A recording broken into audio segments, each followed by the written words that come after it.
ओम सहनाववतु सहनौ भुनक्तु सह वीर्यङ्करवावहै तेजस्विनावधीतमस्तु मा विद्विषावहै। ओम शान्तिः शान्तिः शान्तिः। ओम आप्यायन्तु ममाङ्गानि वाक्प्राणश्चक्षुश्रोत्रमदो बलमिन्द्रियाणि च सर्वाणि सर्वं ब्रह्मोपनिषदं माहं ब्रह्म निराकुर्यां मा ब्रह्म निराकरोत्। अनिराकरणमस्त्वनिराकरणं मे अस्तु तदात्मनि निरतेय उपनिषत्सु धर्मास्ते मयि सन्तु ते मयि सन्तु। ॐ शान्तिः शान्तिः शान्तिः। हरिः ॐ श्रीगुरुभ्यो नमः। हरिः ॐ। सदाशिवसमारम्भां शङ्कराचार्यमध्यमाम् अस्मदाचार्यपर्यन्तां वन्दे गुरुपरम्परां वन्दे गुरुपरम्पराम्। ॐ यैरिमे गुरुभिः पूर्वं पदवाक्यप्रमाणतः व्याख्याताः सर्ववेदान्ताः तान् नित्यं प्रणतोऽस्म्यहम्।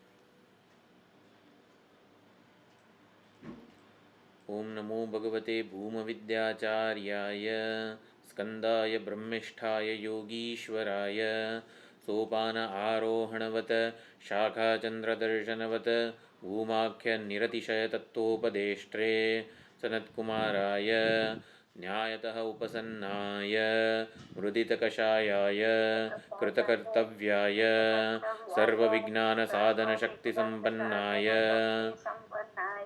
निरतिशयश्रेयस्साधनप्राप्तिकामाय त्यक्त उत्तम अभिजन विद्यावृत्तसाधनशक्तिसम्पत्तिनिमित्त अभिमानाय सर्वविदे नारदाय देवर्षये च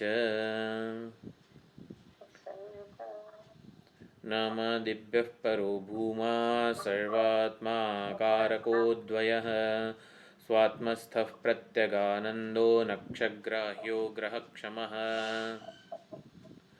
सद्विद्याविरहादनेकमहिमत्रय्यादिविद्याविदः यासीच्छोकमहार्णवे निपतनं श्रीनारदस्याप्यऋषेः यं भूमानमवाप्य तत्क्षणमभूत् शोकार्णवोत्तारणं प्राणान्ते सदृशम् अगम्यममलं तं नौमि सिंहाननम्।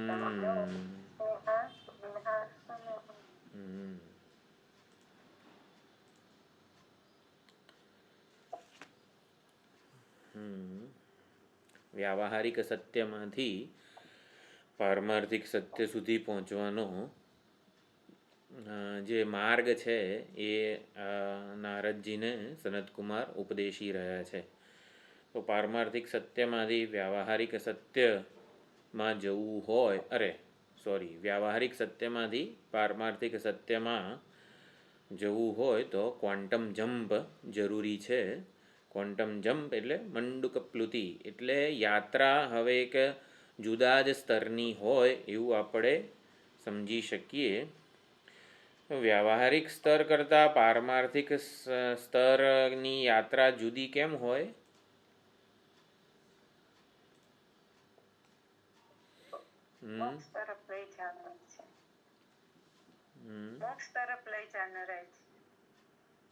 એટલે જુદું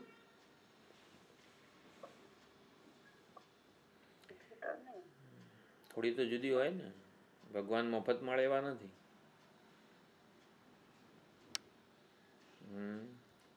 જેવી રીતે સાંસારિક પદાર્થો વસ્તુઓ પ્રાપ્ત થાય એવી રીતે પરમાત્માની પ્રાપ્તિ થાય એવી નથી, એટલે જુદી કીધી છે. તો પારમાર્થિક સ્તરની યાત્રા જુદી કેમ છે?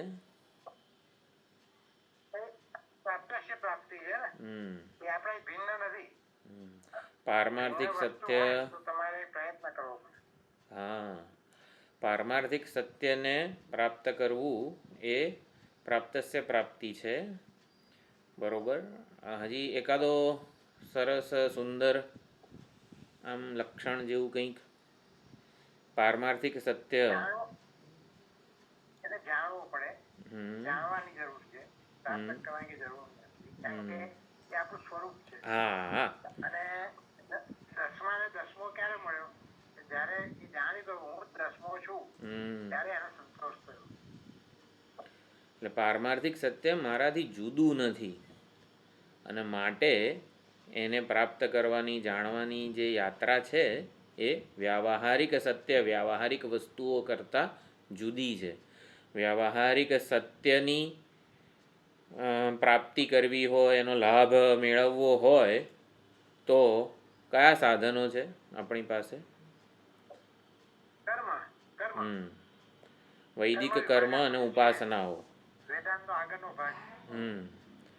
એટલે વૈદિક કર્મ અને ઉપાસનાઓ વ્યાવહારિક સત્યને પ્રાપ્ત કરવાનો ઉપાય છે.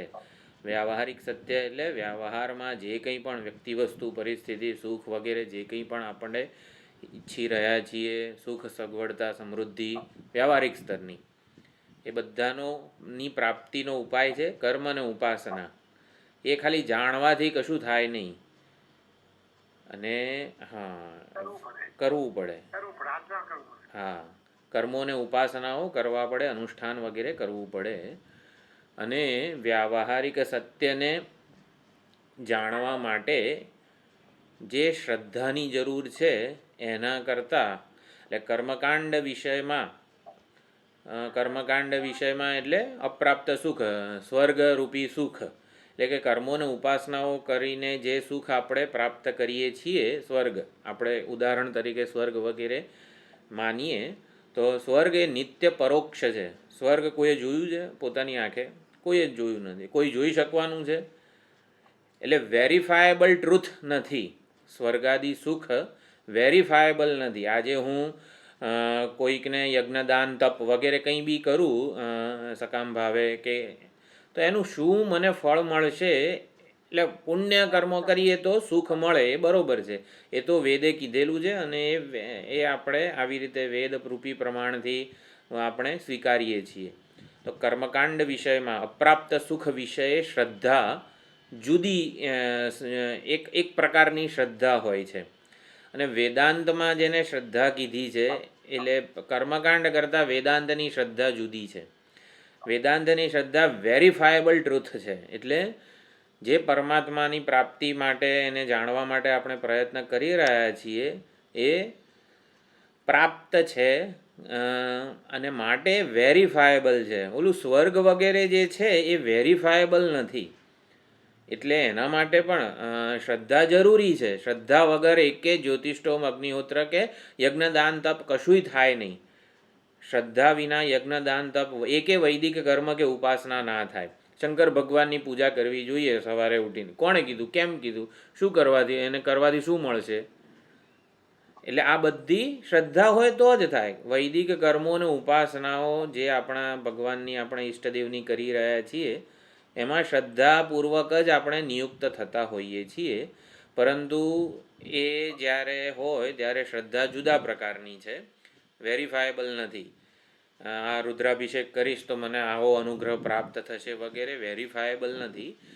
અને વેદાંતમાં જે શ્રદ્ધા કીધી છે, પરમાત્મા વિષયક, પ્રાપ્તિ વિષયક જે આપણને શ્રદ્ધા છે, આ વેદાંત શ્રવણ મનન નિધિધ્યાસન આચાર્ય ઉપાસના સેવા વગેરે દ્વારા એ પરમાત્માની જે પ્રાપ્તિ થાય છે, એ કેવી છે? પ્રાપ્તની પ્રાપ્તિ છે, હુંથી જુદી કોઈ વસ્તુ નથી, અને માટે એમાં શ્રદ્ધા એટલે વેદાંતની શ્રદ્ધા જરા જુદા પ્રકારની છે. વેરીફાયેબલ ટ્રુથ, આ શબ્દો પૂજ્ય સ્વામીજીના છે. વેરીફાયેબલ ટ્રુથ અને નોન વેરીફાયેબલ ટ્રુથ. તો હવે આપણે શું હતું? પ્રાણ એટલે વ્યાવહારિક સત્ય, વ્યાવહારિક સમૃદ્ધિ, વ્યાવહારિક સિદ્ધિ. તો એમાંથી નારદજીને આવી રીતે હવે અંતર્મુખતાની યાત્રા કરાવવા માટે દોરી રહ્યા છે સનતકુમાર. એટલે પ્રાણમાંથી શેમાં આવ્યા નારદજી?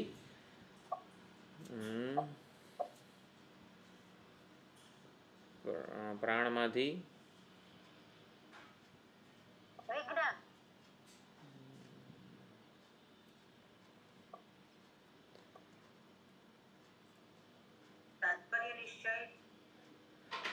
નહીં, એટલે પ્રાણમાંથી ક્વોન્ટમ જમ્પ માર્યો નારદજીએ. એષ તુ વા અતિવદતી યહ સત્યેન અતિવદતી સત્યમ ભગવો વિજિજ્ઞાસે. એટલે સત્ય જે છે એને હું સાચો અતિવાદી જે છે એ કોણ છે? કે જે પારમાર્થિક સત્યને જાણવા વાળો છે. પારમાર્થિક સત્યનું અપરોક્ષ જ્ઞાન જેને મેળવ્યું છે એ જ સાચો અતિવાદી છે. એટલે પારમાર્થિક સત્યમ ભગવો વિજિજ્ઞાસે, એનાથી એ યાત્રા હવે જુદા સ્તરની થઈ રહી છે. તો પારમાર્થિક સત્ય એટલે સત્યમ ભગવો વિજિજ્ઞાસે, તો એનું હું જાણવા માગું છું. તો એના માટે તારે સૌથી પહેલાં તો સત્યને ઓળખવું પડે, સત્યનું અપરોક્ષ જ્ઞાન પ્રાપ્ત કરવું પડે. એટલે સત્યમ ભગવો વિજિજ્ઞાસે થયું વિજ્ઞાનમ ભગવો વિજિજ્ઞાસે. તારે સત્યને બરોબર જાણવું પડે, એનું અપરોક્ષ જ્ઞાન પ્રાપ્ત કરવું પડે. તો એના માટે શું કરવું પડે? વિજ્ઞાનમ ભગવો વિજિજ્ઞાસે. પછી મતિમ ભગવો વિજિજ્ઞાસે. વિજ્ઞાન ક્યારે થાય સત્યનું? સત્યનું અપરોક્ષ જ્ઞાન ક્યારે થાય? જ્યારે શ્રવણ મનન નિધિધ્યાસન વગેરે જે સાધના છે, મતિ અને મનનમ કીધું છે, તો એ જ્યારે થાય અન્વય વ્યતિરેકથી આપણે આ જે પારમાર્થિક સત્ય જે છે એનું મનન થાય. મનન એટલે પ્રમાણગત સંશય, પ્રમેયગત સંશય નિવૃત્તિ અને વિપર્યય નિવૃત્તિ. એટલે શ્રવણ મનન નિધિધ્યાસન, શ્રવણથી પ્રમાણગત સંશયની નિવૃત્તિ થાય. આ બધું વેદો, આ વેદાંતા તત્વમસી કહે છે, સાચું છે કે નહીં? મને લાગતું તો નથી હું બ્રહ્મ છું. તો તત્વમસી પ્રમાણ છે એવો નિશ્ચય શ્રવણથી થાય. પછી હું પૂર્ણ છું, પ્રમેય વિષયક, આ પરમાત્મા મારા હૃદયમાં છે એવું લાગતું તો નથી. હૃદયમાં તો એવું કંઈ અનંત આનંદ ને એવું બધું કશું લાગતું નથી. પ્રમેયગત સંશય નિવૃત્તિ મનનથી થાય.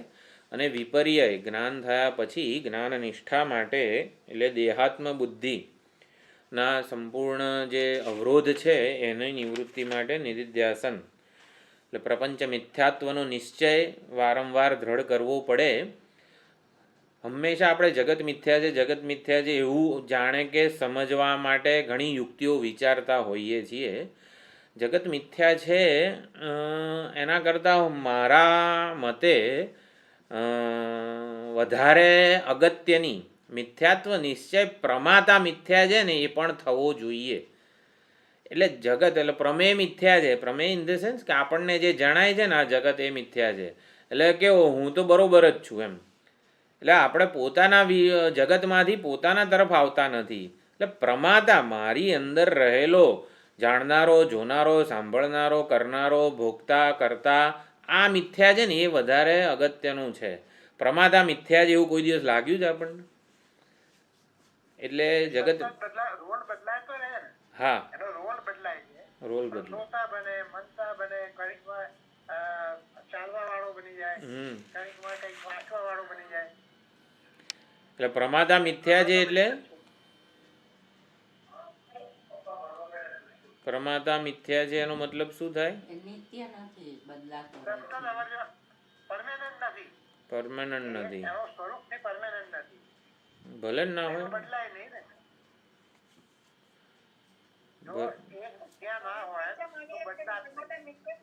હા,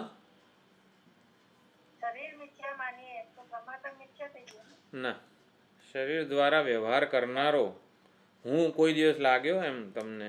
એટલે આપણને જો પ્રમાતા મિથ્યા છે એટલે શું એમ? હે, હા બરોબર, પણ લાગ્યો જ કોઈ દિવસ વ્યવહાર કરનારો મિથ્યા? હા, કઈ રીતે? લાગી જાય તો પતી ગયું કામ. હા, એ લાગી જાય તો કામ પૂરું થઈ જાય. એ જ કહું છું. કામ પૂરું થઈ જાય ને, અને આપણને અંદરથી ખબર છે ગમે એટલો વ્યવહાર કરતા હોઈએ તો હા, કે આ વ્યવહાર શું છે, ફક્ત આદાન પ્રદાનની ક્રિયા છે. એ તો જગતનું વાત થઈ ગઈ, વ્યવહારની વાત થઈ ગઈ.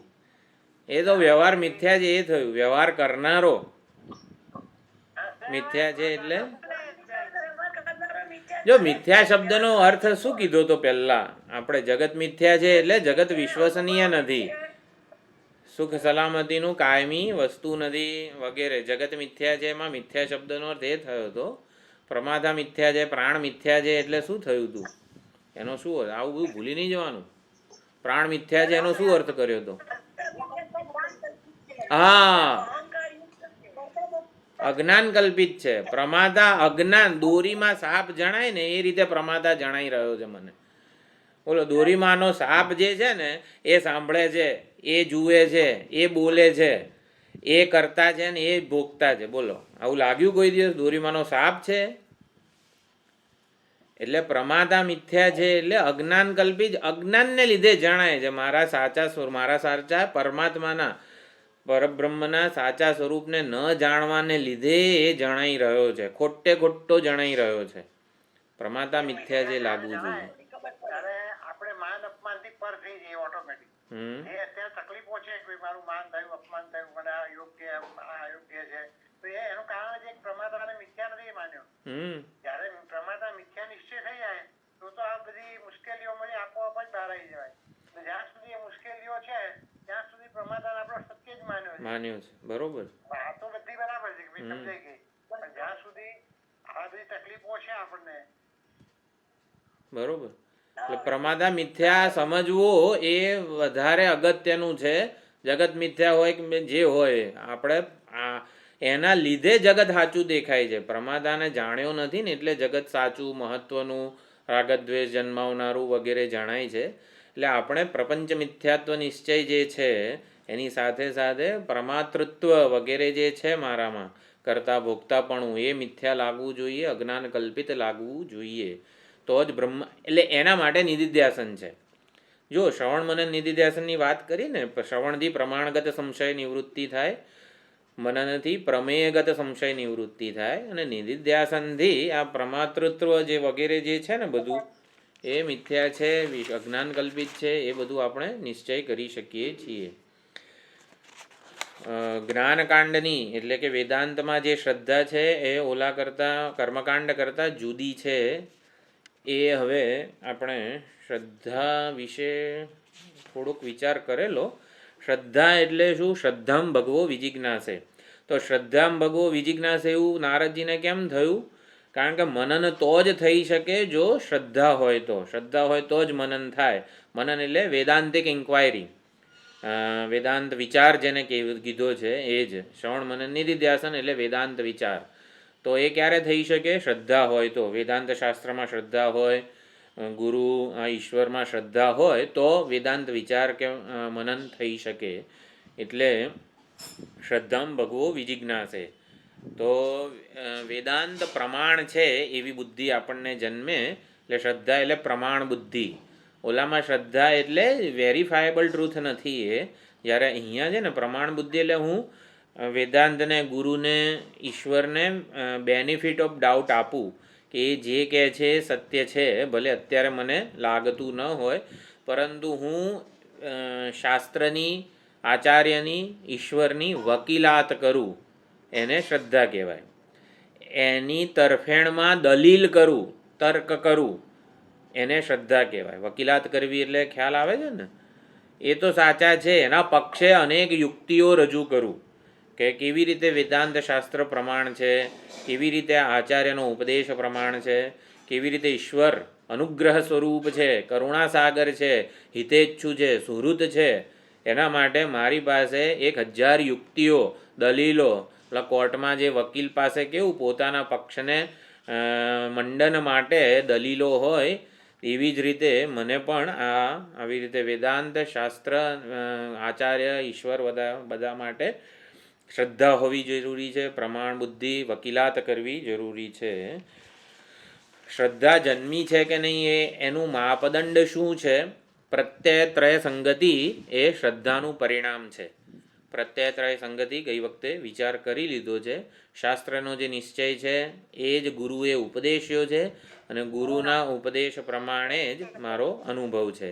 એટલે શિષ્યની પ્રત્યભિજ્ઞા કે ઓળખ જે છે એ ગુરુનો ઉપદેશ અને શાસ્ત્રનો તાત્પર્ય નિશ્ચય, આ ત્રણેય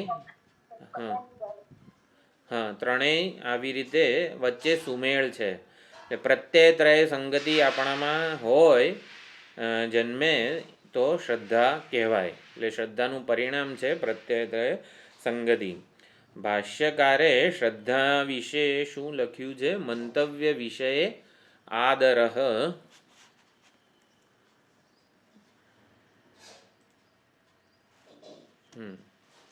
તો મંતવ્ય વિષયે આદરઃ શ્રદ્ધા એ પ્રમાણે તો શ્રદ્ધામ ભગવો વિજિજ્ઞાસે એવું કીધું. તો ભાષ્યકારનું ભાષ્ય આટલું જ છે. મંતવ્ય વિષયે આદરઃ આસ્તિક્ય બુદ્ધિ શ્રદ્ધા. તો મંતવ્ય વિષયને જેટલો આદર મળે, મંતવ્ય વિષય અહીંયા મંતવ્ય એટલે વેદાંત વિચાર જેનો કરવાનો છે. વેદાંત વિચાર કોનો કરવાનો છે?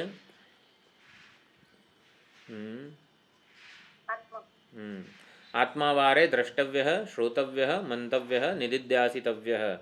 વેદાંત વિચાર કરવો એટલે ઉપનિષદ વાક્યોનો વિચાર કરવો, એટલે ઉપનિષદ વાક્યો જે આત્મતત્વનું સ્વરૂપનું પ્રતિપાદન કરનારા હોય એવા વાક્યોનું શ્રવણ મનન નિધિધ્યાસન કરવાનું. તો મંતવ્ય વિષયને જેટલો આદર મળે એ જેટલો મહત્વનો બને આપણા માટે, એમાં શ્રદ્ધા આપણે જન્મી છે એવું કહેવાય. તો ઉપનિષદ પ્રતિપાદિત અદ્વિતીયતા, અભેદ, ઐક્ય એ જ સત્ય છે. અને મને જે કંઈ પણ ભેદભાવ, જુદાઈ, અનેકતા વગેરે જણાય છે એ તો ઉપર છેલ્લી દ્રષ્ટિએ જણાય છે, ઉપાધિના સ્તરે રહેલી જ જણાય છે. હકીકતમાં એ હુંના એટલે કે ચૈતન્યના સ્તર સુધી નથી. અનેકતા, વિવિધતા, વિષમતા ઉપાધિના સ્તર પૂરતી મર્યાદિત છે. એ હુંના એટલે કે ચૈતન્ય સુધી આવતી નથી. અનેક 100 ઘડા હોય તો 100 ઘટાકાશની પ્રતીતિ થાય. તો 100 એ અનેકતા જે છે એ ઘટરૂપી ઉપાધિના સ્તર સુધીની જ છે, આકાશને સ્પર્શ કરતી નથી. તો એવી જ રીતે ચૈતન્યમાં આ વસ્તુઓ, ઉપાધિ, એના ધર્મો, વિશેષો, વિકારો એ ત્યાં સુધી પહોંચતા નથી. ચૈતન્ય અસંગ, કૂટસ્થ, નિર્વિકાર જ રહેતું હોય છે. તો આમ અભેદ જે છે શાસ્ત્ર પ્રતિપાદિત, એના માટે આપણને માન, આદર જન્મે કે અદ્વિતીયતા ખરેખર સત્ય છે, અદ્વિતીયતા જ જીવનનો પાયો છે, એના આધારે જ જીવન વગેરે જીવાય વગેરે આપણો નિશ્ચય થાય, એને શ્રદ્ધા કીધી છે. સાંપ્રદાયિક આચાર્યો અને વેદાંત શાસ્ત્ર પર શ્રદ્ધા હોય તો જ તાત્પર્યનું ગ્રહણ થાય. એટલે અભેદ પક્ષે આપણી પાસે અનેક યુક્તિઓ હોવી જોઈએ, એનું યુક્તિઓનું અનુસંધાન થાય. એટલે અભેદ પક્ષે એટલે ઇદમ સર્વમ યદયમ આત્મા એ ઐક્ય શ્રુતિ છે, અભેદ શ્રુતિ છે. તો અભેદ શ્રુતિનું શ્રવણ મનન નિધિધ્યાસન વગેરે થવું જોઈએ. એના માટે એટલે અભેદ છે, ઐક્ય છે, સરળતા છે, આ જ સત્ય છે. આપણા બધામાં કંઈક ને કંઈક વિશેષતા છે, કંઈક ને કંઈક મર્યાદા છે. અત્યારે જે આપણે ક્લાસમાં ભેગા થયા છીએ એ બધામાં કંઈક વિશેષતા છે, કંઈક મર્યાદા છે. બધાની અવસ્થા જુદી જુદી છે, બધું જુદું જુદું છે. અંતઃકરણ, એની પરિપક્વતા બધું જુદું જુદું છે. છતાં આપણા બધા વચ્ચે સુમેળ છે. આપણા બધા એક સુંદર સરળ વ્યક્તિ છીએ. આ વસ્તુ સાચી છે. આપણા બધામાં જે વિશેષતા જણાય છે, જુદાઈ જણાય છે, એ સાચી નથી. પરંતુ આપણા બધામાં એક સરળ, જેને કહેવાય ને કે સર્વસામાન્ય, મહાસામાન્ય વસ્તુ છે, એ સત્ય છે. જે બાકીનું એના સિવાયનું જે કંઈ આપણને બધામાં દેખાય છે ને, it doesn't matter, it doesn't count. એટલે એ બધી જ વસ્તુઓ મિથ્યા છે એવું આપણે સમજી શકીએ, જાણી શકીએ, એને શ્રદ્ધા કીધી છે. એટલે મંતવ્ય વિષય શું છે? ઐક્ય વેદાંત પ્રતિપાદિત અદ્વિતીયતા એ આપણું મંતવ્ય વિષય છે. એના માટે આદર, અદ્વિતીયતા માટે આદર હોય, પ્રેમ હોય, આસ્તિક્ય બુદ્ધિ, એટલે અદ્વિતીયતા જ સત્ય છે. એ જ કઈ રીતે પ્રાપ્ત થાય અદ્વિતીયતા? તો અદ્વિતીયતા સરળ, સૌથી સરળ વસ્તુ અદ્વિતીયતા છે, અભેદ છે. અરે હોતું હશે, ભેદભાવ પહેલો દેખાઈ જાય છે. અદ્વિતીયતા ક્યાં સરળ છે? કોઈ અદ્વિતીયતા એટલે કેવું? અદ્વિતીયતા એ સ્વરૂપ છે, સિદ્ધાંત છે. એની વ્યાવહારિક અભિવ્યક્તિ જે છે ને, સત ચિત અને આનંદ સ્વરૂપ પરમાત્મા છે. તો સતની વ્યાવહારિક અભિવ્યક્તિ, ચિત્તની વ્યાવહારિક અભિવ્યક્તિ, આનંદની વ્યાવહારિક અભિવ્યક્તિ, સર્વનો સ્વીકાર, સર્વનો સમાવેશ, સર્વનો પ્રેમ, આદર, આ બધું સતચિત આનંદની વ્યાવહારિક અભિવ્યક્તિ છે. એ જ્યારે થાય એ જ સરળતા છે. એટલે સરળતા જેટલી આપણા ધ્યાનમાં આવે, આપણા બધામાં સૌથી સરળ તત્વ શું છે? તો આ જે સતચિત આનંદ સ્વરૂપ છે એ જ સૌથી સરળતમ તત્વ છે. એ પ્રમાણે આપણે સત્યનું નિર્ધારણ કરીએ. એટલે સત્યના નિર્ધારણ માટે શ્રદ્ધા ઘણી જરૂરી છે. શ્રદ્ધા હોય તો સત્યનું નિર્ધારણ થાય, એટલે સત્ય પચે. એટલે સત્યને પચાવવા માટે શ્રદ્ધા એટલે પ્રમાણ બુદ્ધિ, એટલે કે અનુકૂળ તર્ક કે વકીલાત. તો સત્ય પચે. જીવંત ક્યારે બને આપણા માટે? જ્યારે સત્ય માટે આપણને માન, આદર વગેરે હોય. એટલે સત્યના પોષણ માટે તર્ક, અનુકૂળ યુક્તિ, અનુસંધાન વગેરે ઘણું જરૂરી છે. તો હવે શ્રદ્ધા ક્યારે હોય? તો નિષ્ઠા હોય તો શ્રદ્ધા હોય, એમ કરીને આગળનો મંત્ર છે. યદા વૈ નિસ્તિષ્ઠતિ અથ શ્રદ્ધધાતિ. આપણા શ્રદ્ધામાં બરોબર વેદાંતની શ્રદ્ધા જુદી છે, એટલે આપણે બરોબર સમજ્યા. શ્રદ્ધામાં કોઈને કંઈ વધારે કંઈ પૂછવું નથી ને? યુક્તિઓ વેદાંતી શ્રદ્ધાળુ જ તર્કનો સદુપયોગ કરી જાણે છે. વેદાંત સિવાયના જે કંઈ પણ છે એ તર્કનો સદુપયોગ કરતા નથી. એક વેદાંતી જેવો જે છે જે તર્કનો સદુપયોગ કરી જાણે છે. એટલે શ્રદ્ધા પ્રેરિત તર્ક જ વિજ્ઞાન વગેરે છે એ જન્માવતું હોય છે. એટલે શ્રુતિને અનુકૂળ જે તર્ક છે એ જ આવી રીતે વિજ્ઞાન જન્માવે છે.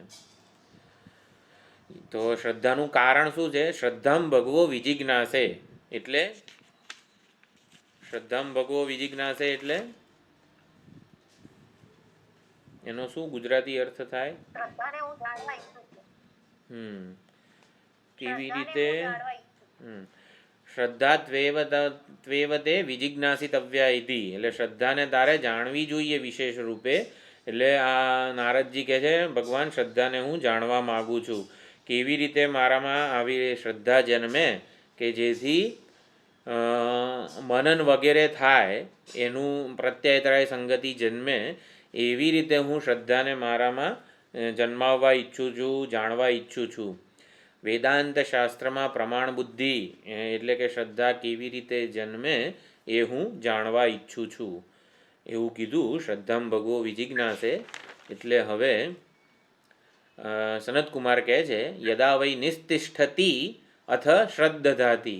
તો જ્યારે નિષ્ઠા હોય, નિસ્તિષ્ઠતિ એટલે કે નિષ્ઠા હોય ત્યારે જ શ્રદ્ધા હોય છે. નિસ્તિષ્ઠતિ ન અનિસ્તિષ્ઠન શ્રદ્ધધાતિ. જ્યાં સુધી નિષ્ઠા ના હોય ત્યાં સુધી શ્રદ્ધા જન્મતી નથી. નિસ્તિષ્ઠન એવ શ્રદ્ધધાતિ. નિષ્ઠાપૂર્વક જ શ્રદ્ધા જન્મતી હોય છે.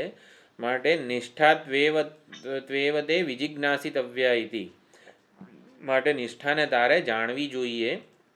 તો નારદજી કહે છે, નિષ્ઠામ ભગવો વિજિજ્ઞાસે. તો ભગવાન નિષ્ઠાને હું જાણવા ઈચ્છું છું. નિષ્ઠાનો ભાષ્યકારે અર્થ કરેલો છે.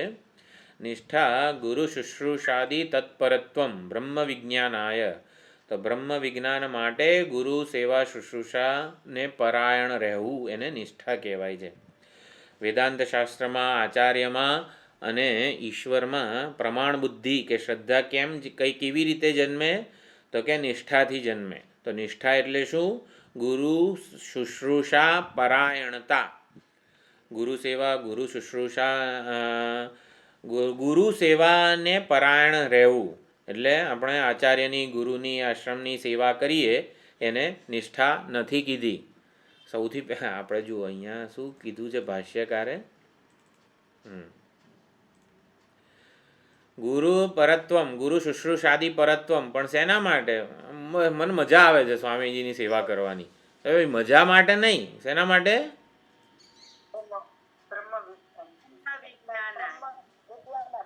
હા, પરમાત્માને જાણવા માટે ગુરુ સેવા વગેરે. એ લક્ષ્ય ભૂલાઈ જતું હોય છે ઘણીવાર. સેવામાં વાવા થાય કે જે થતું હોય થાય, પણ સેવાનો મુખ્ય ઉદ્દેશ્ય જે છે ને એ બાજુએ રહી જતો હોય છે. એટલે બ્રહ્મ વિજ્ઞાનાય ગુરુ શુશ્રૂષાદિ પરત્વમ નિષ્ઠા. એટલે ગુરુ સેવા વગેરે જે છે પરાયણતા હોવી એ અત્યંત સારી વસ્તુ છે. પણ એનો મૂળભૂત ઉદ્દેશ્ય છે ગુરુ જે અદ્વિતીય તત્વનો ઉપદેશ આપે છે, તત્વમસી મહાવાક્ય, એના દ્વારા બ્રહ્મ વિજ્ઞાન, મારા બ્રહ્મત્વની ઓળખ જે છે એ પ્રધાન છે, એ મુખ્ય વસ્તુ છે. એટલે નિસ્તિષ્ઠતી એટલે નિસ્તિષ્ઠામ કરોતી, એટલે મનનમ કરોતી તો મંતવ્ય, એવી રીતે નિસ્તિષ્ઠામ કરોતી ગુરુ શુશ્રૂષા પરત્વમ, એવી રીતે ભાષ્યકારે સમજાવ્યું. એટલે આચાર્યમાં માન, આદર, પ્રમાણ બુદ્ધિ વગેરે જન્મે. એટલે સામાન્ય નમસ્કારથી માંડીને જે વિવેક ચૂડામણી વગેરે બધા ગ્રંથોમાં પ્રભવ પ્રશ્રય સેવનૈ તમારાધ્ય ગુરુમ ભક્ત્યા પ્રભવ પ્રશ્રય સેવનૈ પ્રસન્નમ તમનુપ્રાપ્ય પૃચ્છેદ જ્ઞાતવ્યમાત્મનઃ. ગુરુ સેવા શુશ્રૂષામાં આવી રીતે તદ્વિધિ પ્રણિપાતેન પરિપ્રશ્નેન સેવયા, બધી જ વસ્તુઓ આવી જાય. પ્રણિપાત, પરિપ્રશ્ન અને સેવા બધું જ આવી જાય. એટલે ગુરુ સેવા એ કોઈ વ્યક્તિની સેવા નથી. ગુરુ સેવા છે શાસ્ત્રની, ઈશ્વરની, જ્ઞાનની સેવા છે. તો બ્રહ્મ વિજ્ઞાન જે છે એની સેવા છે. એટલે ગુરુ સેવા એ કોઈ વ્યક્તિગત સેવા નથી, સંપૂર્ણ શાસ્ત્રની, ઈશ્વરની અને જ્ઞાનની સેવા છે. જેથી શાસ્ત્રમાં, ઈશ્વરમાં, જ્ઞાનમાં આપણને પ્રમાણ બુદ્ધિ જન્મે, શ્રદ્ધા જન્મે. એટલે ગુરુ કે શાસ્ત્રમાં શ્રદ્ધા કેવી રીતે જન્મે? તો ગુરુ શાસ્ત્ર વગેરેની સેવા, આરાધના વગેરે કરવાથી, ઉપાસનાથી, શરણાગતિથી જન્મે. નિષ્ઠા એટલે શું? બ્રહ્મ વિજ્ઞાનના પ્રયોજનથી ગુરુ સેવાદીમાં તત્પર રહેવું. એટલે નિષ્ઠા, ગુરુમાં નિષ્ઠા હોવી એટલે શું? બ્રહ્મ વિજ્ઞાન, મારા આત્માના બ્રહ્મત્વના વિજ્ઞાનના પ્રયોજનને ધ્યાનમાં રાખીને ગુરુ સેવાદીમાં પરાયણ રહેવું. ગુરુ સેવા, આશ્રમ સેવા વગેરેમાં પરાયણ રહેવું. એટલે ગુરુ શુશ્રૂષા એટલે આ પ્રમાણે ઉપદેશને જીવનમાં પૂર્ણતયા અભિવ્યક્ત કરવો. એટલે ગુરુ સેવાનું મુખ્ય તાત્પર્ય એ જ હોય છે કે જે ઉપદેશ આપ્યો છે એ પ્રમાણે આપણે જીવન જીવીએ, એને ઉપદેશને જીવંત બનાવીએ. એટલે વારંવાર આપણે એ સંસ્કારને, ગુરુજીના ઉપદેશના સંસ્કારને વારંવાર એનું અનુસંધાન કરવાથી એને દ્રઢ કરીએ. આ બધું નિષ્ઠામાં આવી જાય છે. જ્યારે નિષ્ઠા હોય, પરાયણતા હોય ગુરુ સેવા વગેરેમાં બ્રહ્મ વિજ્ઞાનને માટે, ત્યારે કોઈ આપણને પ્રભાવિત કે વિચલિત ન કરી શકે. એટલે નિષ્ઠા હોય એને કોઈ પ્રભાવિત, વિચલિત ન કરી શકે. ઘણીવાર એટલે નિષ્ઠા હોવી એટલે શું? જ્ઞાનથી જ મોક્ષ મળવાનો છે. બ્રહ્મ વિજ્ઞાનથી જ મોક્ષ પ્રાપ્તિ વગેરે જે છે એ થવાની છે, બીજી કોઈ રીતે નહીં. આ પ્રમાણે નિષ્ઠાવાનને કોઈક પ્રલોભિત એટલે પ્રભાવિત ન કરી શકે. થોડીક આ સાધના કર ને, હમણાં 7 દિવસમાં તારો મોક્ષ થઈ જશે, મોક્ષ ઇન 7 days, એવું બધું જે હોય છે એ અમુક જણને પ્રભાવિત કરે, પરંતુ જે નિષ્ઠાવાન જે છે એને પ્રભાવિત ન કરે. શિબિર વગેરે કંઈક ચાલતું હોય, એમાં કંઈક આમ પ્રાણાયામ કે યોગાસનના વધારે રસ પડી જાય અને પછી એ માર્ગે આગળ વધતા જઈએ. કંઈક સંસ્કૃત વ્યાકરણમાં વધારે રસ પડી જાય એટલે આ બધી વસ્તુઓ ઘણીવાર થતી હોય છે. એટલે નિષ્ઠાવાન કોઈનાથી પ્રભાવિત થતો નથી.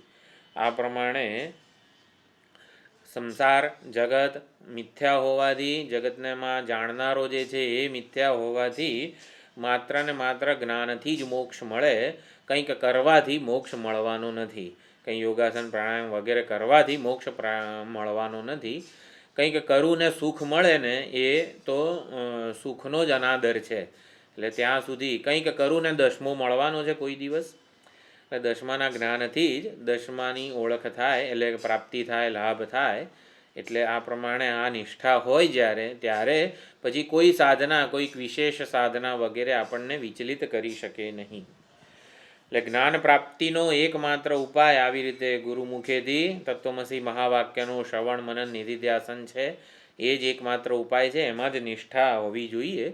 ઉપાયાંતરમાં લાગેલા રહીએ આપણે, કંઈક બીજી સાધના કરવા લાગીએ, એ નિષ્ઠાવાન એમાં આવી રીતે વિચલિત થતો નથી. એટલે આચાર્ય પ્રતિપાદિત શાસ્ત્રાર્થને, એટલે આ તાત્પર્યને જ વારંવાર દોહરાવવું, એનો જ અભ્યાસ કરવો આ પ્રમાણે. એટલે ગુરુ સેવાથી સત્સંગનો અવસર મળે છે, પરિપ્રશ્નનો અવસર મળે છે. આપણને ગુરુ સેવા, અરે નિષ્ઠા એટલે શું કીધું? ગુરુ સેવા પરાયણતા અને બ્રહ્મ વિદ્યાની પ્રાપ્તિ માટે. એટલે ગુરુ સેવા વગેરેનો અવસર મળે, એનાથી ગુરુના વ્યવહારને પણ આપણે સમજી શકીએ, ઉપાસી શકીએ અને શિષ્યની શ્રદ્ધા પુષ્ટ થતી હોય છે. એટલે ગુરુજી સ્થિતપ્રજ્ઞ છે, બ્રહ્મનિષ્ઠ છે, ગુણાતીત છે, એવું આપણે એમના વ્યવહાર દ્વારા પણ આપણે સમજી શકીએ છીએ. એટલે જેની સેવા થાય ને, જેમ ઉપાસનાનો શું કન્સેપ્ટ છે? ઉપાસ્ય દેવતાના બધા ગુણોનો પોતાનામાં આવિર્ભાવ થાય. જ્ઞાનનિષ્ઠ ગુરુની સેવાથી એમની જે જ્ઞાનનિષ્ઠા છે, એમનો જે સ્વભાવ છે, એ સ્વભાવનો આપણામાં આવાહન થાય, એની કૃપા આપણને પ્રાપ્ત થાય. એટલે આત્યંતિક વિશ્વાસ આપણને જન્મે તો એને નિષ્ઠા કીધી છે. એટલે એટલે નિષ્ઠા એટલે શું? બ્રહ્મ વિદ્યાની પ્રાપ્તિ માટે, જ્ઞાનની પ્રાપ્તિ માટે આપણે આચાર્ય ઉપાસના વગેરે કરીએ, એના પરાયણ જીવન જીવીએ. તો એવી નિષ્ઠા ક્યારે પ્રાપ્ત થાય? આપણે આશ્રમ જઈએ એટલે નિષ્ઠા પ્રાપ્ત થઈ જાય? નહીં. આચાર્ય પાસે જઈએ ને પછી કંઈક કરવું પડે. આચાર્ય પાસે જઈને બેસી નથી રહેવાનું. યદા વૈ કરોતિ અથ નિસ્તિષ્ઠતિ. તો જ્યારે કૃતિ હોય, કરવામાં આવે, ત્યારે નિષ્ઠા જન્મતી હોય છે. ન અકૃત્વા નિસ્તિષ્ઠતિ. કશું કરો નહીં, હાથ અદબ વાળીને ઠંડી લાગે છે એમ કરીને બેસી રહો તો કશું નિષ્ઠા પ્રાપ્ત થાય નહીં. કૃત્વા એવ નિસ્તિષ્ઠતિ. તો કૃતિ દ્વારા કરીને જ નિષ્ઠા પ્રાપ્ત થતી હોય છે. કૃતિસ્ત્વેવ તે વિજિજ્ઞાસિતવ્યા ઇતિ. તો હે નારદજી, તમારે કૃતિને જાણવી જોઈએ. એટલે નારદજી કહે છે કૃતિમ ભગવો વિજિજ્ઞાસે. એટલે કૃતિ હોય તો નિષ્ઠા હોય, અને નિષ્ઠા હોય તો આવી રીતે શ્રદ્ધા હોય તો વિજ્ઞાન હોય, વગેરે બધા આપણે સ્ટેપ્સ સમજી જવાના છે. તો નિષ્ઠા ક્યારે જન્મે? જ્યારે કૃતિ હોય તો. કૃતિ એટલે શું? ડિસિપ્લિન્ડ જીવન, ઇન્ટિગ્રેટેડ પર્સનાલિટી જેને કહેવાય છે, એને કૃતિ કહેવામાં આવે છે. સમગ્ર વ્યક્તિત્વની સુગ્રથિતતા, એટલે વ્યક્તિત્વ સુગ્રથિત હોવું એને કૃતિ કહેવાય. વ્યક્તિત્વ ક્યારે સુગ્રથિત હોય? એક વાક્યતા, મન વચન અને કર્મમાં એક વાક્યતા, એને સુગ્રથિત વ્યક્તિત્વ કહેવાય. એટલે ઇન્દ્રિય સંયમ, કૃતિમાં ઇન્દ્રિય સંયમ સૌથી વધારે અગત્યનો છે. તો આવી રીતે કૃતિ એટલે સમગ્ર વ્યક્તિત્વ સુગ્રથિત હોય, મન વચન કર્મમાં એક વાક્યતા હોય, તો પછી નિષ્ઠા પ્રાપ્ત થતી હોય છે. ગુરુ સેવા એટલે નિષ્ઠા કીધું હતું. તો ગુરુ સેવા ક્યારે થઈ શકે? આપણે બેધ્યાન હોઈએ અને પછી ક્યાંક રખડતું હોય આપણું મન, તો ગુરુ સેવા થઈ ના શકે. એટલે ગુરુ સેવા થઈ શકે, સારામાં સારી રીતે પરાયણ રહી શકીએ આચાર્યને, શાસ્ત્રને, ઈશ્વરને, એના માટે આપણા વ્યક્તિત્વમાં એક ડિસિપ્લિન હોવી જરૂરી છે. એટલે કે કૃતિ, એટલે ઇન્દ્રિય અને મનનો સંયમ હોય. એક જ મુદ્દાનો કાર્યક્રમ, આ એક શબ્દ છે માતાજીનો, એ પ્રમાણે આપણે એક જ મુદ્દાનો કાર્યક્રમ, ભાઈ પરમાત્માની પ્રાપ્તિ જોઈએ છે, એ જ એકમાત્ર જીવનનું લક્ષ્ય છે, અને એના માટે પરમાત્માનું જ્ઞાન આપણને જોઈએ છે. તો સંપૂર્ણ સૂક્ષ્મ શરીર, ઇન્દ્રિય, મન, બુદ્ધિ બધા વચ્ચે એક વાક્યતા હોય, બધું એકાગ્ર હોય, ફોકસ્ડ હોય, જ્ઞાનને પરાયણ હોય, માત્ર જ્ઞાન માટે જ એ અવેલેબલ હોય. ધ્યાનૈક ગોચર, એટલે એકમાત્ર એને જ ગોચર હોય, એને જ પરાયણ હોય. તો આ કૃતિ આપણામાં આવે એના માટે જ અષ્ટાંગ યોગ.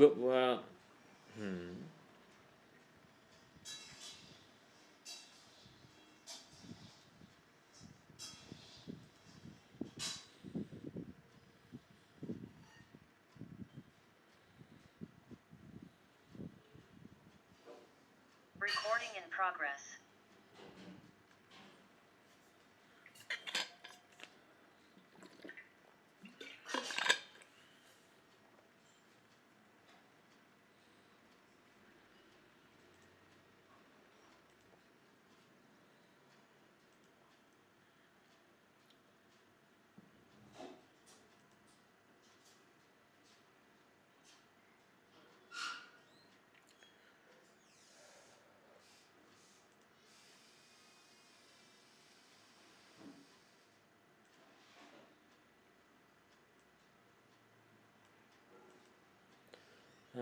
અષ્ટાંગ યોગનું મુખ્ય પ્રયોજન આ કૃતિ છે. અષ્ટાંગ યોગથી શું થાય છે? મન, વચન, કર્મમાં એક વાક્યતા, એકાગ્રતા, સુગ્રથિત વ્યક્તિત્વનું નિર્માણ અષ્ટાંગ યોગથી થતું હોય છે. એટલે અષ્ટાંગ યોગ જે પતંજલિ યોગ સૂત્રોનું જે વગેરે છે અધ્યયન, એ અષ્ટાંગ યોગ એટલે યોગીઓ વગેરે જે છે એ તો આવી રીતે ચિત્તવૃત્તિના નિરોધ માટે અષ્ટાંગ યોગ ઉપયોગી છે એવું સમજે છે. વેદાંત શાસ્ત્રમાં અષ્ટાંગ યોગ શેના માટે ઉપયોગી છે? અંતર્મુખતા માટે. એટલે અંતર્મુખતા જે છે એને કૃતિ કીધેલું છે. એકાગ્રતા, અંતર્મુખતાનો અભ્યાસ એને કૃતિ કીધું છે. કૃતિ હોય તો નિષ્ઠા હોય. અંતર્મુખ હોઈએ, ઈશ્વરાભિમુખ હોઈએ, અંતર્મુખ હોઈએ તો પછી કૃતિ કહેવાય, એટલે કે નિષ્ઠા જન્મે આપણામાં. એટલે અષ્ટાંગ યોગનો આપણે શેના માટે ઉપયોગ સમજીએ છીએ વેદાંત શાસ્ત્રમાં? અંતર્મુખતા. એટલે શું છે? બાહ્ય સ્પર્શેષુ અસક્તાત્મા વિંદત્યાત્મની યત સુખમ. 6ઠ્ઠા અધ્યાયનો જે આખો વિચારણા છે અંતર્મુખતાની માટે, સ્પર્શાન કૃત્વા બહિર્બાહ્યાન ચક્ષુશ્ચૈવાંતરે બ્રુવોઃ વગેરે બધા શ્લોકોમાં સમજાવેલું છે. પંચકોશ જે છે એને સુગ્રથિત બનાવવા માટે અષ્ટાંગ યોગ છે. આસન જે છે, બધા જુદા જુદા આસનથી અન્નમય કોષનું ઇન્ટિગ્રેશન થાય, સુગ્રથિત બને. પ્રાણાયામથી પ્રાણમય કોષ સુગ્રથિત બને. પ્રત્યાહાર, ધારણા, ધ્યાનથી મનોમય કોષની એકાગ્રતા આવે કે સુગ્રથિત બને. શાસ્ત્રીય વેદાંતનો સ્વાધ્યાય આપણે અત્યારે જે કરી રહ્યા છીએ એનાથી વિજ્ઞાનમય કોષ સુગ્રથિત બને. આમ અષ્ટાંગ યોગ એ આખું ઓર્ગેનાઇઝેશન કે કોઓર્ડિનેશન છે આપણા સમગ્ર વ્યક્તિત્વને આવી રીતે એક સૂત્રમાં, એક ધારે ચાલે એ પ્રમાણે તાલમેલ બેસાડે. આપણું મન, બુદ્ધિની કંઈક સમજ હોય એટલે બુદ્ધિ ભેદભાવનો આદર કરતી હોય, મનને વિષયોમાં રસ હોય, ઇન્દ્રિયો આમ તેમ ઉચ્છૃંખલ બનીને વ્યવહાર કરતી હોય. તો આ બધું જે છે એને અષ્ટાંગ યોગ આવી રીતે એક અંતર્મુખ બનાવીને એકને પરાયણ બનાવે છે. એક તત્વને, એક જ્ઞાનને પરાયણ બનાવે છે. એટલે કૃતિ એટલે અંતર્મુખતા કે ડિસિપ્લિન જીવન, ઇન્દ્રિય, મન નો સંયમ, આ બધા એના અર્થ છે. એટલે ઇન્દ્રિય સંયત કરી ચિત્તની એકાગ્રતા આપણે પ્રાપ્ત કરીએ, અંતર્મુખતાનો અભ્યાસ કરીએ એને કૃતિ કહેવાય. કૃતિ હોય તો નિષ્ઠા જન્મે.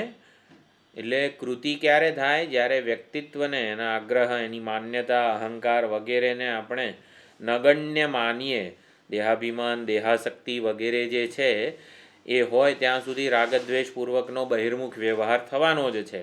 એટલે એ બધું આપણે મિથ્યા અથવા તો નગણ્ય માનીએ કે દેહને હું માનીને જે વિચારો જન્મે છે, ઇન્દ્રિયોને હું માનીને જે વિચારો જન્મે છે, ઈચ્છાઓ જન્મે છે, આ બધાને આપણે સમર્થન ન આપીએ તો કૃતિ કહેવાય.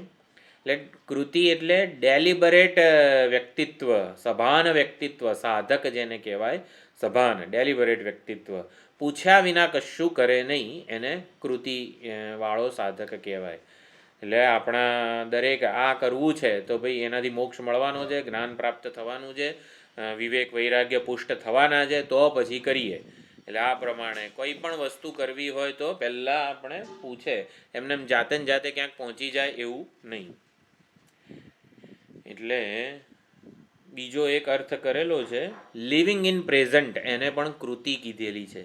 અંતર્મુખતા કહો, લિવિંગ ઇન પ્રેઝન્ટ કહો.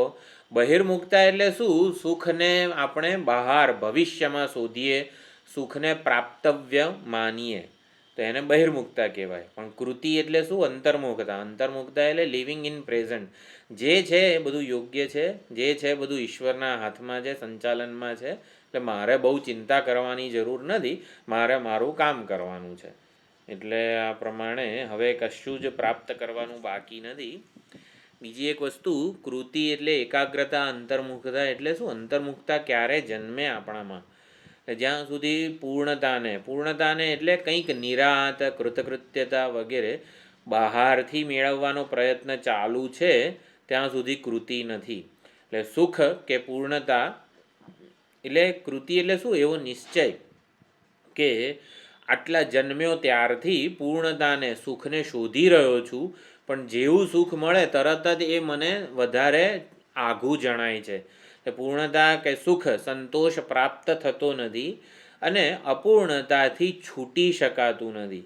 એટલે કૃતિ એટલે એવો નિશ્ચય કે કંઈક કરવાથી પૂર્ણતા પ્રાપ્ત થાય એવી નથી અને ગમે તેટલા પ્રયત્નો કરવાથી અપૂર્ણતાથી છૂટી શકાતું નથી. આવો નિશ્ચય એને પણ કૃતિ કહેવાય છે.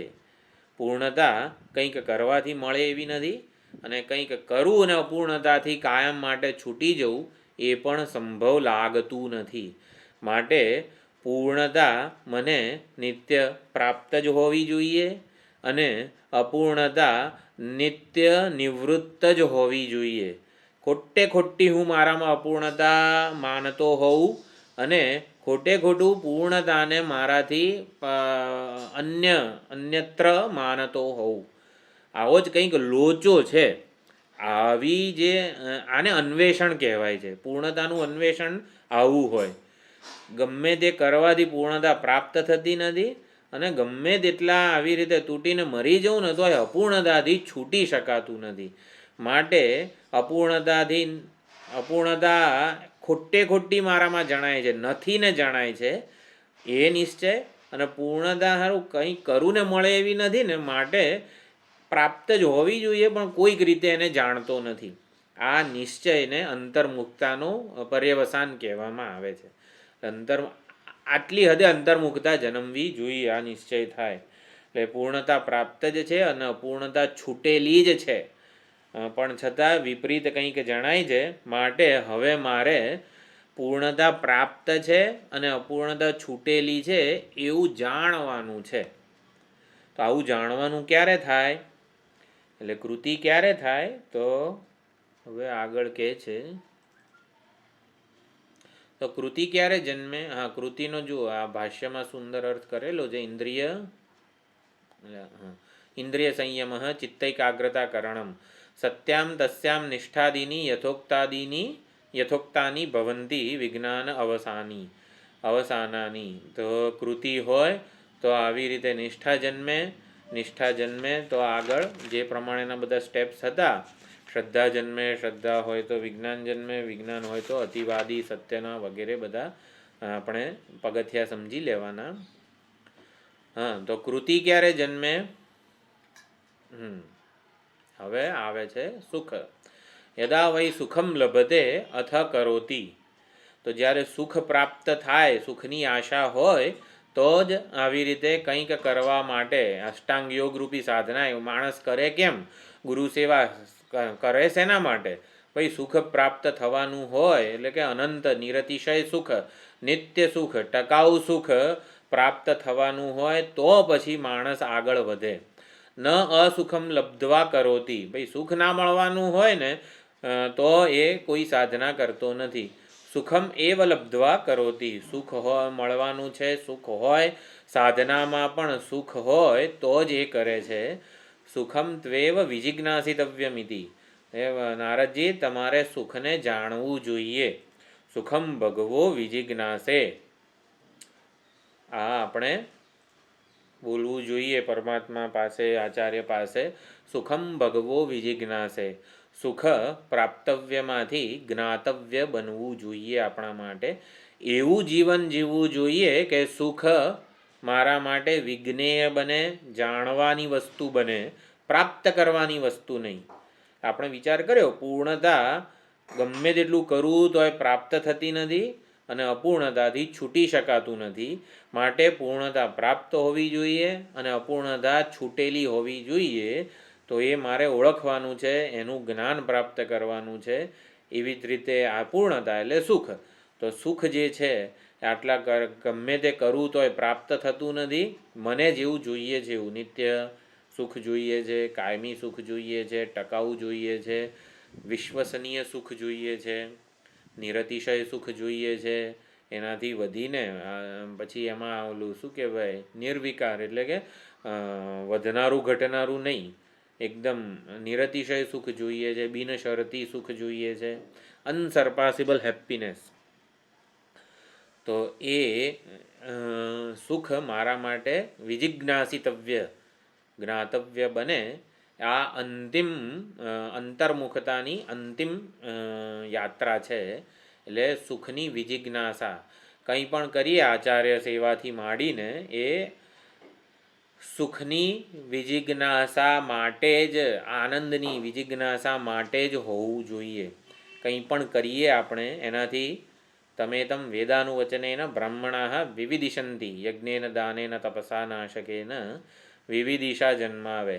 પરમાત્માની સુખની પૂર્ણતાની વિજિજ્ઞાસા જન્માવે એવું જીવન જીવવું જોઈએ. તો કેવી રીતે જીવાય? તો આકૃતિ, નિષ્ઠા, પછી શ્રદ્ધા, પછી વિજ્ઞાન, આ બધા સ્ટેપ્સ, આ એ જીવન જીવવાની પદ્ધતિ છે. તો છેલ્લે સુખની વિજિજ્ઞાસા જન્મવી જોઈએ આપણામાં. એટલે ભૂમાના ઉપદેશની આ છેલ્લી ભૂમિકા છે. તો સુખમ ભગવો વિજિજ્ઞાસે, નારદજીને સુખની વિજિજ્ઞાસા જન્મી. તો સુખને જાણવું છે મારે.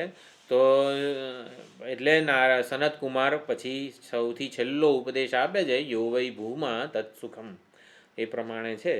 હવે સુખમ ભગવો વિજિજ્ઞાસે એ વાક્યને આપણે સમજીએ. વિજિજ્ઞાસે એટલે વિપૂર્વક જ્ઞા ધાતુ છે, આત્મનેપદી, લટ ઉત્તમ પુરુષ એક વચન. તો વિજિજ્ઞાસે હું સુખના જ્ઞાનનો ઈચ્છુક છું, સુખના જ્ઞાનનો ઈચ્છુક છું. એટલે સુખમ ભગવો વિજિજ્ઞાસે. એટલે જ્યારે સાધનામાં કંઈક આનંદ અનંત એટલે નિત્ય નિરતિશય વગેરે જે આનંદ આપણે ઈચ્છી રહ્યા છીએ એની સંભાવના જુએ સાધનામાં તો જ એ કરતો હોય છે સાધના. એટલે યદા સુખમ લભતે, યદા વૈ સુખમ લભતે તદા કરોતી અથ કરોતી. એટલે સુખ લબ્ધવ્ય, જો અનંત સુખનો લાભ થવાનો હોય તો જ આપણે એ સાધના શ્રવણ મનન નિધિધ્યાસન ગુરુ સેવા વગેરે કરતા હોઈએ. એટલે અનંત સુખ જે છે એ આપણા માટે આવી રીતે વિજિજ્ઞાસિતવ્ય બને. સુખની વિજિજ્ઞાસાનું સ્વરૂપ શું છે? સુખની વિજિજ્ઞાસા કેવી હોય? તો હું જે સુખને ઈચ્છી રહ્યો છું નિત્ય નિરતિશય વગેરે, એ મારાથી કોઈક જુદી વસ્તુ હોય એવી રીતે મળવાનું નથી. આપણે વિવેકી અને વિરક્તને જ એવું સમજાય છે કે સુખ વૈષયિક નથી, વિષયમાંથી પ્રાપ્ત થાય, બહારથી પ્રાપ્ત થાય એ સુખ નથી. એટલે સુખ તો કંઈક આત્માનું જ, આત્માનું એટલે હુંનું આંતરિક વસ્તુ છે. સુખ એ વૈષયિક નથી, બહારથી આવનારું નથી, પરંતુ સુખ એ આંતરિક વસ્તુ છે, અંદરથી પ્રગટ થનારું છે, અંદરથી બહાર કલ્પાય છે. વિવેકી વિરક્ત એવો નિશ્ચય કરી શકે છે કે સુખ બહારથી અંદર આવતું નથી, પરંતુ અંદરથી બહાર કલ્પાય છે. લાડુ સુખ આપનારો લાગે તો લાડુમાં સુખનો આભાસ કેવી રીતે થાય છે? અંદરનું જ સુખ, અંદરનો જ આનંદ જે છે ને એ જ બહાર અજ્ઞાનને લીધે કલ્પાય છે. જેમ પ્રોજેક્ટર હોય તો અંદરની વસ્તુ બહાર પ્રોજેક્ટ થાય, એવી રીતે આનંદ જે છે એ સ્વરૂપ જ છે, આંતરિક વસ્તુ છે, એ કોઈક રીતે અજ્ઞાનને લીધે બહાર કલ્પાય છે. પૂર્ણતા બહાર મેળવવા પ્રયત્ન કરવાથી લાગે, આવી બધી વસ્તુઓ અજ્ઞાન કલ્પિત છે. પૂર્ણતા આપણને અન્યત્ર બહાર દેખાય, પ્રયત્નથી પ્રાપ્ત થાય એવી લાગે, આ બધું અજ્ઞાનથી કલ્પાયેલું છે. આવું જ વિવેકી કે વિરક્ત માણસ નક્કી કરી શકે છે.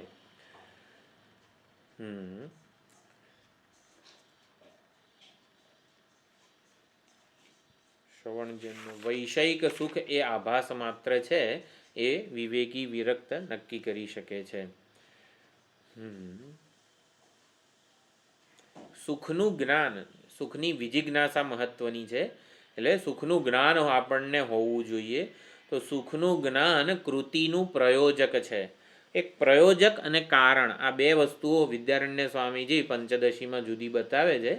એટલે ઘણા વિચારકો પ્રયોજક અને કારણ એ બંનેને સમાન માને છે. કારણ એટલે શું? કાર્ય બનતા પહેલા જે પૂર્વ હોય એને કારણ કહેવાય. માટીને ઘડાનું કારણ કહેવાય. ઘડાની પહેલા માટી હતી. એટલે કારણ કોને કહેવાય? કાર્યને પૂર્વવર્તી જે હોય એને કારણ કહેવાય. અને પ્રયોજક કોને કહેવાય? કાર્ય સમકાલીન હોઈને જે કારણ રહેતું હોય, કાર્ય સમકાલીન જે કારણ હોય એને પ્રયોજક કહેવાય છે.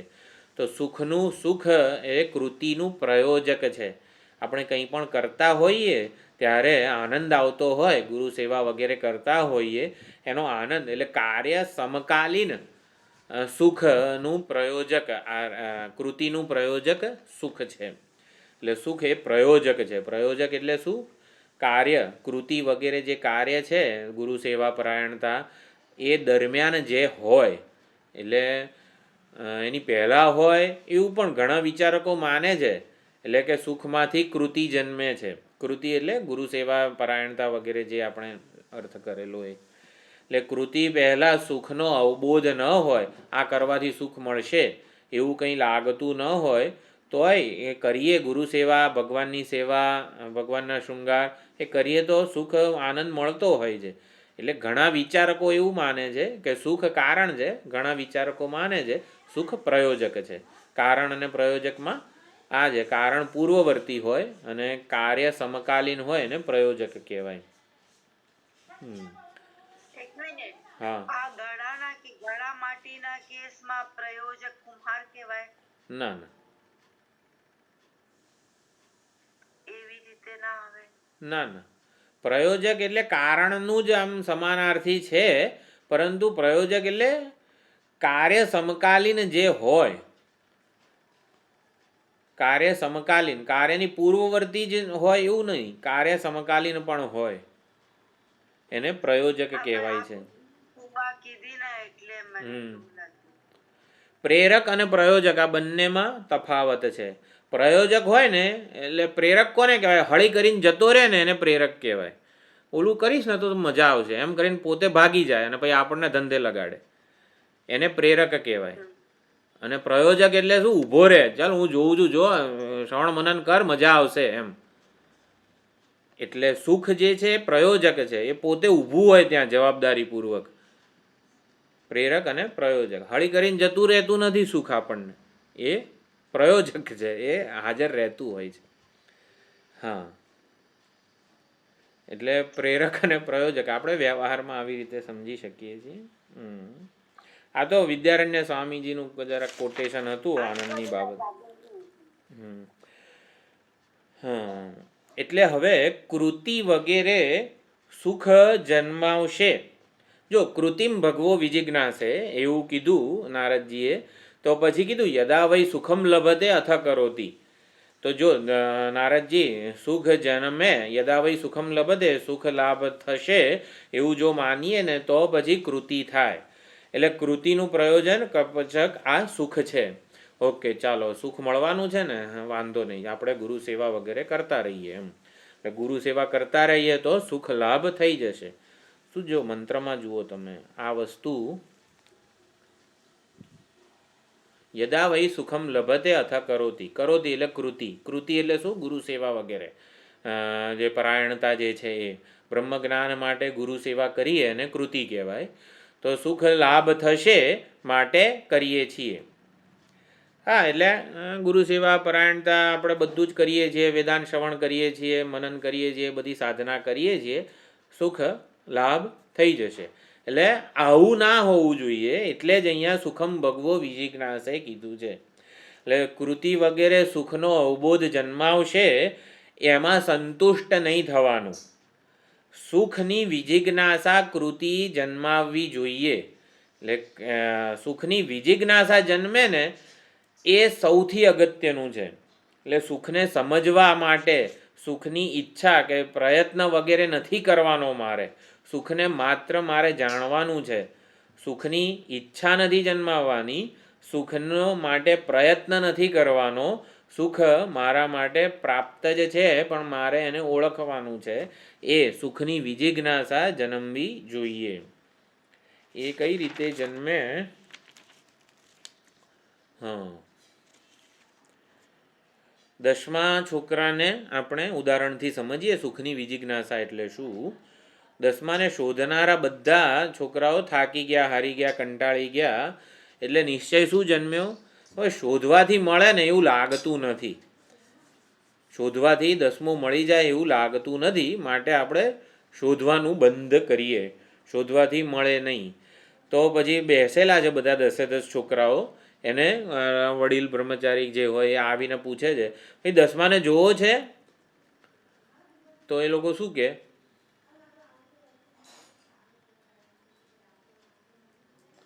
10 છોકરાઓ હતા. 10માને શોધનારા બધા થાકી ગયા, હારી ગયા, કંટાળી ગયા, બેસી ગયા. હવે શોધવો નથી, શોધવાથી મળે એવો નથી. ત્યારે કોઈક વડીલ આવીને કહે છે, ભાઈ 10માને જોવો છે? તો શું કે? હા પાડે કે ના પાડે?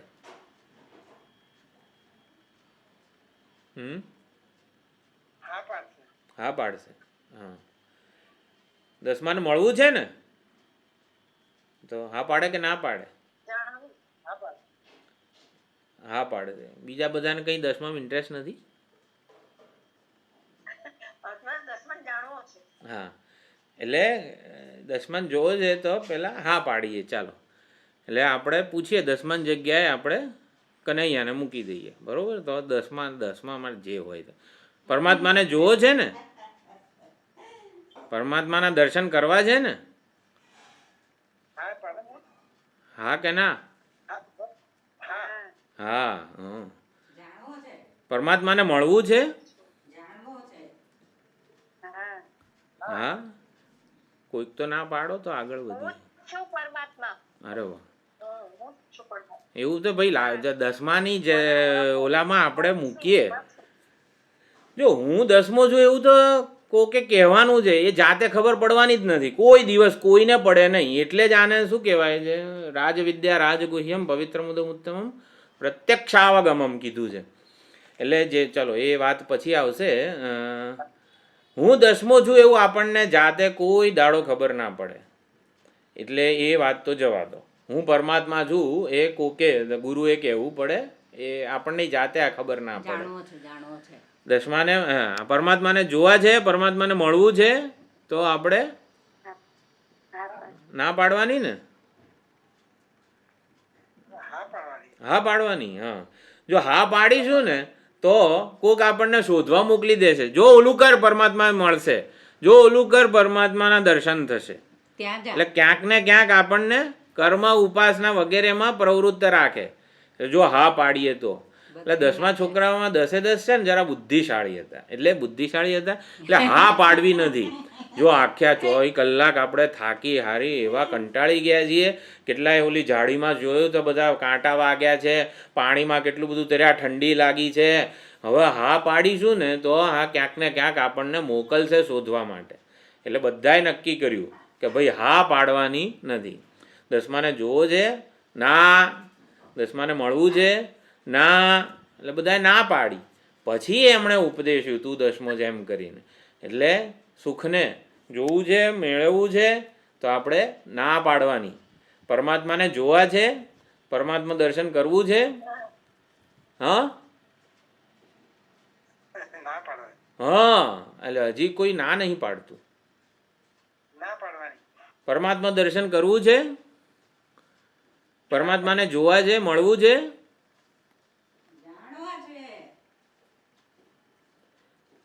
એટલે આ કોઈ ના નથી પાડતું. તો પછી આપણે શું પૂછવાનું?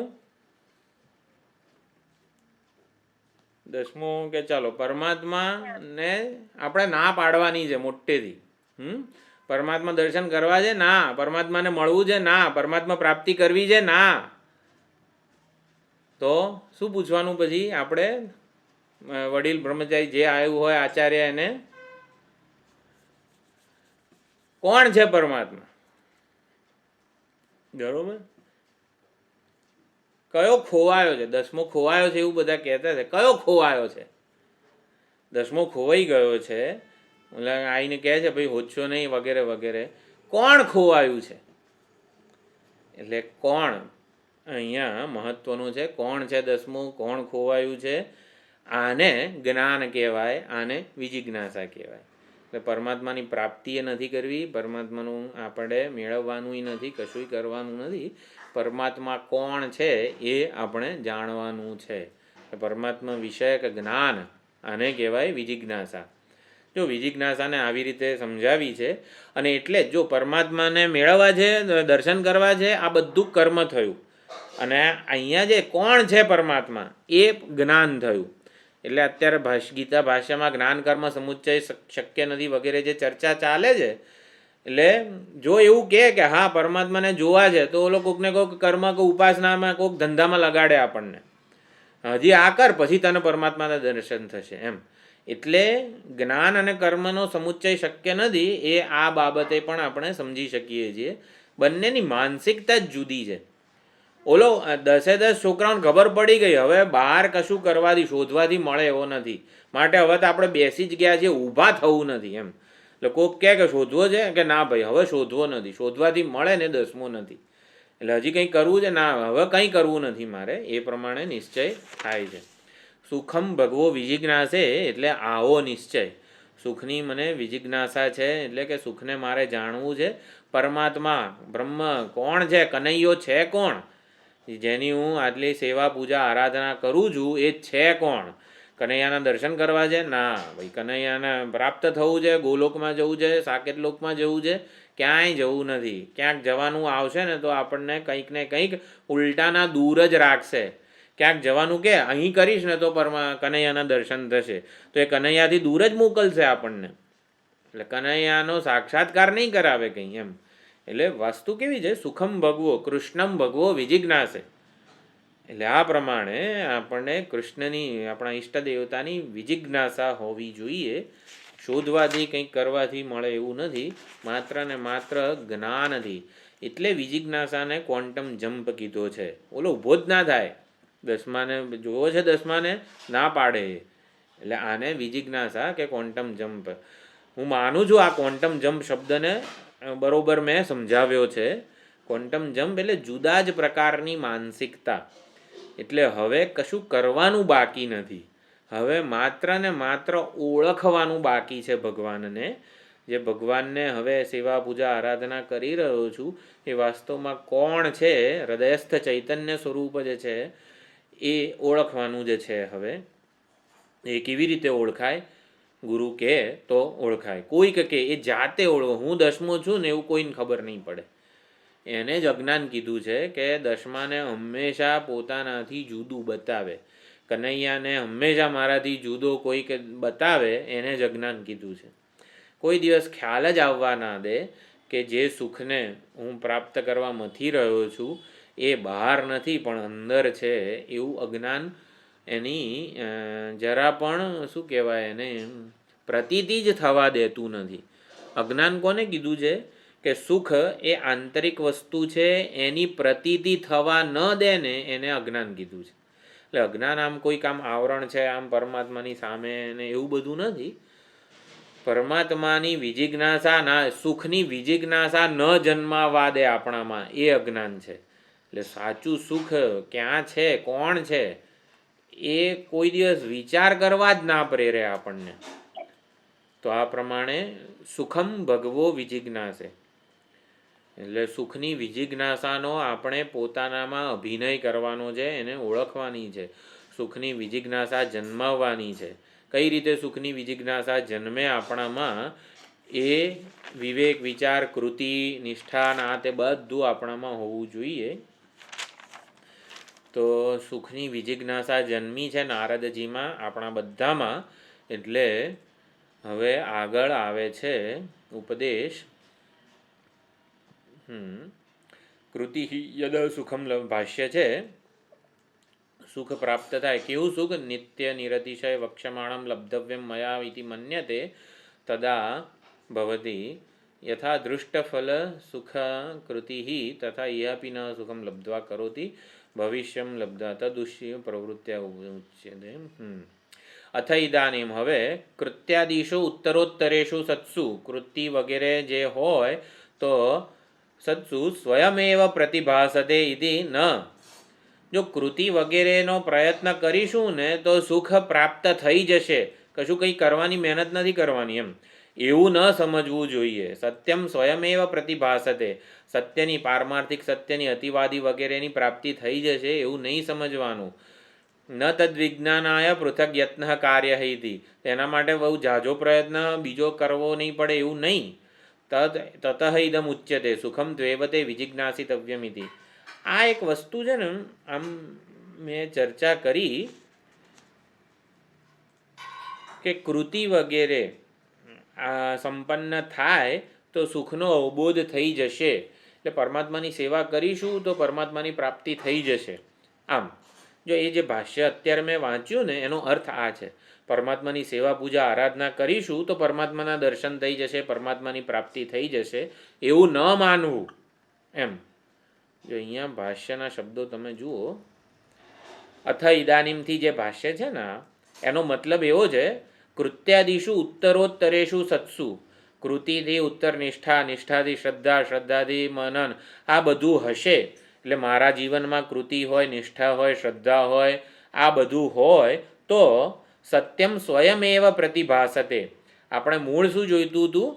યસ સત્યેન અતિવદતિ, એને મોક્ષ કીધો હતો. તો મોક્ષ સ્વયં એટલે સત્ય પોતે જાણે કે પ્રકાશ છે, એનો લાભ થઈ જશે. ઇતિ ન, એટલે આવું નથી. તદ વિજ્ઞાનાય પૃથક યત્ન કાર્ય ઇતિ, એટલે સત્યના વિજ્ઞાન માટે કંઈક કરો, પૃથક યત્ન કાર્ય ઇતિ પ્રાપ્તમ, એટલે તતઃ ઇદમ ઉચ્યતે સુખમ ત્વેવતે વિજિજ્ઞાસિતવ્યમ ઇતિ. કૃતિ વગેરેનું લક્ષ્ય શું છે? સુખની વિજિજ્ઞાસા જન્માવવું. એટલે પરમાત્માની સેવા કરીશું, ગુરુ સેવા કરીશું તો સુખ લાભ થઈ જશે એવું ન માનવું જોઈએ. સુખની વિજિજ્ઞાસા જન્માવવી જોઈએ. વિજિજ્ઞાસા નહીં જન્મે તો પરમાત્માના દર્શન, ઓળખ વગેરે મોક્ષ નહીં મળે. સુખની વિજિજ્ઞાસા, સુખમ ભગવો વિજિજ્ઞાસે, એનું ડાયમેન્શન સમજાવું છું. સુખની વિજિજ્ઞાસા જન્મશે તો અને તો જ કામ થશે, સત્યનું અતિવદન વગેરે થશે. એટલે કૃતિ વગેરેથી સંતોષ નહીં માની જવાનો, ગુરુ સેવા વગેરેથી, પરમાત્માની સેવા પૂજા આરાધનાથી સંતોષ નહીં માનવાનો. જે ઈષ્ટ દેવતાની સેવા પૂજા આરાધના કરું છું એ ઈષ્ટ દેવતાની સેવા પૂજા આરાધનાએ ઈષ્ટ દેવતા કોણ છે, એનું સાચું સ્વરૂપ શું છે, એવી જિજ્ઞાસા જન્માવી ખરી મારામાં. જે કનૈયાને હું રોજ આવી રીતે શંકર ભગવાનને રોજ રુદ્રાભિષેક કરું છું, એ શિવલિંગ શંકર ભગવાન સાક્ષાત કોણ છે એ જિજ્ઞાસા જન્માવી ખરી. એટલે માત્ર ને માત્ર રોજ રુદ્રાભિષેક કરીએ એનાથી સંતોષ માનવાનો નથી, આવું કહેવાનું અહીંયા તાત્પર્ય છે. એટલે આપણે જે કંઈ પણ આપણી આધ્યાત્મિક સાધના વગેરે છે એણે સુખની વિજિજ્ઞાસા, પરમાત્માની વિજિજ્ઞાસા, આપણા ઈષ્ટ દેવતાની વિજિજ્ઞાસા જન્માવી જોઈએ. કે આપણે ચેક કરવાનું જન્માવી છે ખરી. એટલે એ અંતિમ વસ્તુ છે. સુખની વિજિજ્ઞાસા જન્મે ને પછી પતી ગયું, આપણું કામ પૂરું. પછી ગુરુનું કામ શરૂ થાય છે, પછી આપણે કંઈ નથી કરવાનું. એટલે જ આપણું મુખ્ય જેને કહેવાય ને કે 90% કામ પૂરું થઈ જાય સુખની વિજિજ્ઞાસા. સુખમ ભગવો વિજિજ્ઞાસા આવે ને એટલે 90% કામ પૂરું. પછી તો તત્વમસી જ છે. એટલે કેવું છે, 10મા છોકરાઓ એટલે વડીલા આવે કે ભાઈ 10મો ખોવાયો નથી, મેં જોયો છે 10માં એવું કે, એટલે એ ઓલા 10 છોકરાઓ કેવું શોધખોળ મૂકી દે, હા બોલો બોલો ક્યાં છે, આમ એકદમ તત્પર હોય એની ઓળખ માટે. તો આ બધું સુખમ ભગવો વિજિજ્ઞાસે છે.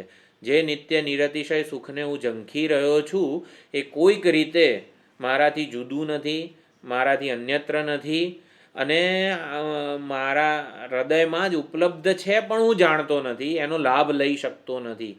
તો એ અંદર રહેલા નિત્ય નિરતિશય અમારા આત્મ સ્વરૂપભૂત જે સુખ છે એની વિજિજ્ઞાસા મને જન્મે.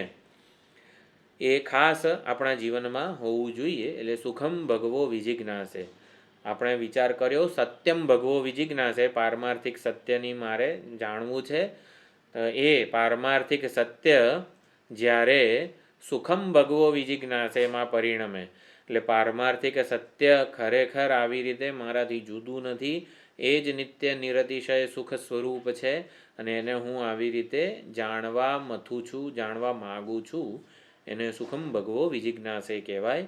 એટલે હવે સનતકુમાર સૌથી છેલ્લો ઉપદેશ આપે છે, યો વૈ ભૂમા તત્ સુખમ. એટલે ભૂમાનો ઉપદેશ હવે આવશે, આપણે આવતી વખતે જોઈશું.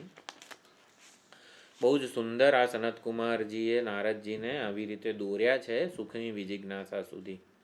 તો આ બધી સુંદર વિચારણાનો આપણે લાભ લેતા રહીએ. ઓમ પૂર્ણમદઃ પૂર્ણમિદં પૂર્ણાત પૂર્ણમુદચ્યતે પૂર્ણસ્ય પૂર્ણમાદાય પૂર્ણમેવાવશિષ્યતે. ઓમ શાંતિ શાંતિ શાંતિ. હરિ ઓમ. શ્રી ગુરુભ્યો નમઃ. હરિ ઓમ.